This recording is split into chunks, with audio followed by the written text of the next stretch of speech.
una reforma laboral, pero vamos a revisar las leyes laborales actuales y entonces les damos trabajo a ustedes. Eso es un engaño vil. Pero dicen además, de esta manera para reducir la informalidad, y claro, son tan sensibles particularmente de mujeres y de jóvenes, bienvenidas compañeras trabajadoras, están aquí, madres, etcétera, y jóvenes, para eso va a ser.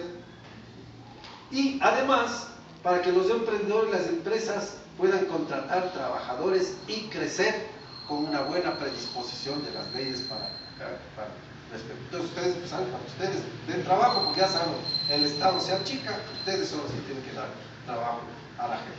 Claro, si van a dar trabajo, pues ahí vienen las condiciones de lo que están solicitando.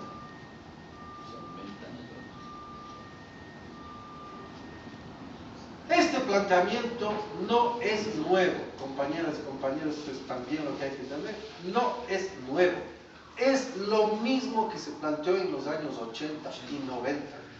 Y yo que he examinado todas las cartas de intención, las 16 que hemos tenido, porque esta es la 17, de las 16 que hemos tenido entre 1983 y 2003, todas incluyen lo mismo. Y si vemos el panorama de América Latina, las cartas de intención fueron iguales en todos los países. Y si vemos los resultados de esas políticas en América Latina, yo no les puedo demostrar ahora, lastimosamente no teníamos una proyección para hacerlo, pero aquí tengo los datos. De acuerdo con las proyecciones en América Latina, en todos los países latinoamericanos cayó el empleo y aumentó el desempleo y el subempleo con la aplicación de esas mismas recetas. Entonces, de una parte ya tenemos experiencia histórica, ya ocurrió, esto no nos va a salvar, no es que va a venir y nos van a dar trabajo, no es cierto, ya tenemos experiencia histórica. Pero además tenemos otra cosa que es bárbara y que la gente tampoco conoce bien. La propia carta, ya no la carta de intención, sino el documento final de la firma con el Fondo Monetario Internacional, el documento del Fondo Monetario Internacional está en inglés, pero ese documento dice que nosotros, una vez que firmamos todo, que ya tenemos todo nuestro crecimiento en el 2017, que era del 2004, del 2.4%, en el 2018 va a ser del 1.1%. En el 2019 menos 0.5%. Y en el 2020 0.2%. Sí, el mismo fondo prevé que al menos hasta el 20, disculpen compañeros, estamos jodidos. Es lo mismo. Y del empleo dice, si en el 2016 era del 5.2 el empleo, en el 2017 fue del 4.6, en el 2018 es del 3.7, en el 2019 se recupera al 4.3, es decir, menos que en el 2017, pero en el 2020 se recuperará solamente al 4.7, es decir, supera con una décima lo que teníamos en 2017.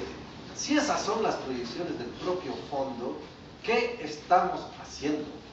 Estamos caminando al revés de lo que se debería caminar.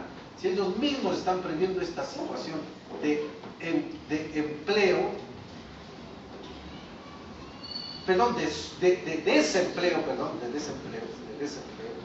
entonces ellos mismos están previendo que nuestro desempleo va a ser casi 5% al 2020.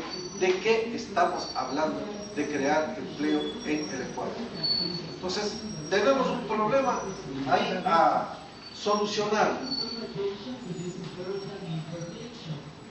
¿Y cuáles son las propuestas para ir terminando y seguir conversando con ustedes también, compañeros? ¿Cuáles son las propuestas para dar empleo? Ahí sí que son varias de las propuestas. Una, vamos a reformar el código, porque según los empresarios el código del trabajo es el que nos estorba para poder dar empleo. Entonces, ¿vamos a reformar? Perfecto. Dicen dos cosas.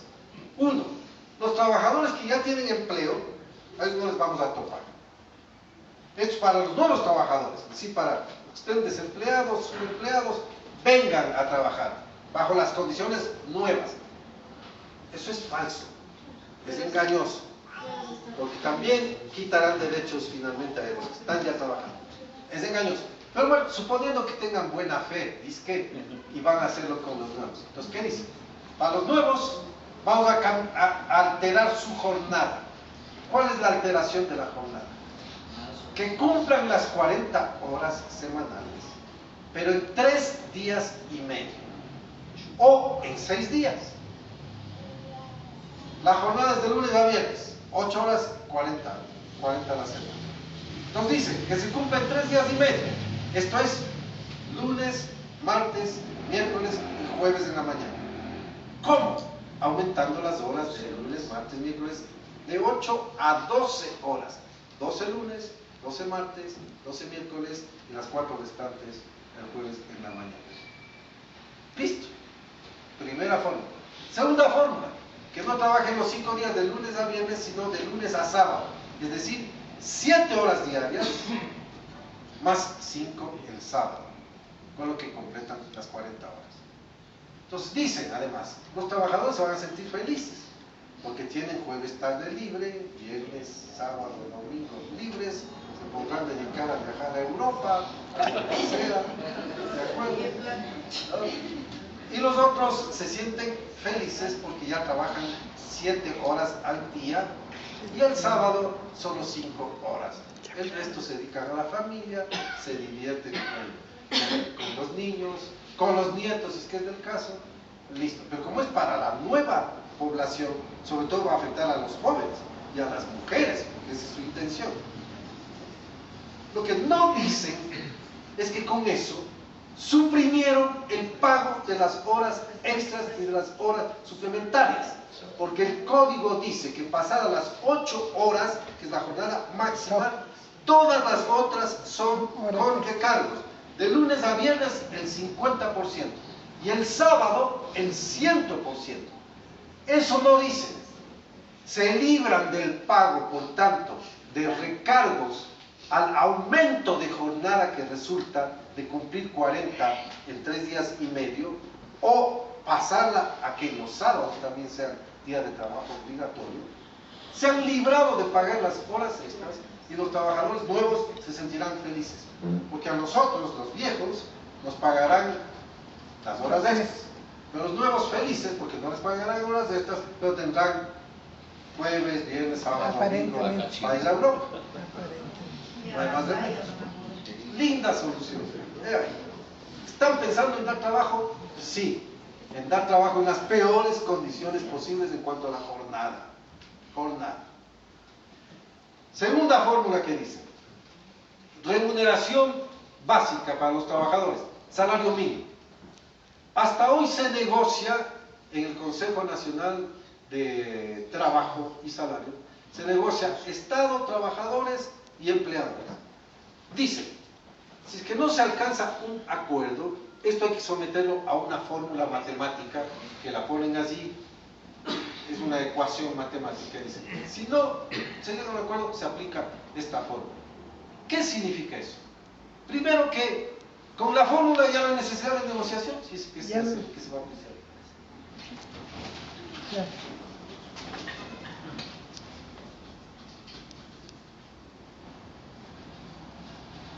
Y la fórmula tiene que ver con el índice de inflación existente, hoy es 0,4%, sobre el índice del Producto Interno Bruto de los 2 últimos años. El Producto Interno Bruto del Ecuador son $100.000 millones en la actualidad. Bueno, pero cuando se estudia económicamente, matemáticamente la fórmula, han encontrado la fórmula para subir lo mínimo de lo recontra mínimo posible. Porque si es que hasta hoy negocian y hasta hoy alcanzaron, vamos a suponer, no que se suba $8, no que se suba 4 o que se suba 2, con esta fórmula van a subir 0,4 o máximo 1, es decir, $1. Y será la fórmula, dice que para la nueva remuneración básica, si es que no se alcanza el acuerdo entre las partes, porque el Ministerio de Trabajo deberá aplicar forzosamente esa forma. Es decir, otro engaño más a los trabajadores. Van a impedir la subida de los sueldos y salarios por negociación y va a haber una fórmula matemática que es el mínimo posible para subir el salario de los trabajadores, que estará en función de la inflación y de la producción interna nacional. En los años 80, cuando el FUT planteaba la subida de salarios sobre la base de la inflación, los empresarios se opusieron permanentemente y dijeron jamás una indexación del salario con la inflación. Hoy, como la inflación por dolarización, esa es una ventaja ciertamente, pero no una ventaja para el salario. Si hoy, por la dolarización, el índice inflacionario es menos que 1, entonces resulta que si es que vamos a subir con eso a los trabajadores, los salarios son lo más mínimo posible. Entonces de ahí la fórmula. Antes no a la inflación, hoy sí a la inflación. Eso sería la fórmula. Con lo cual están cortando las.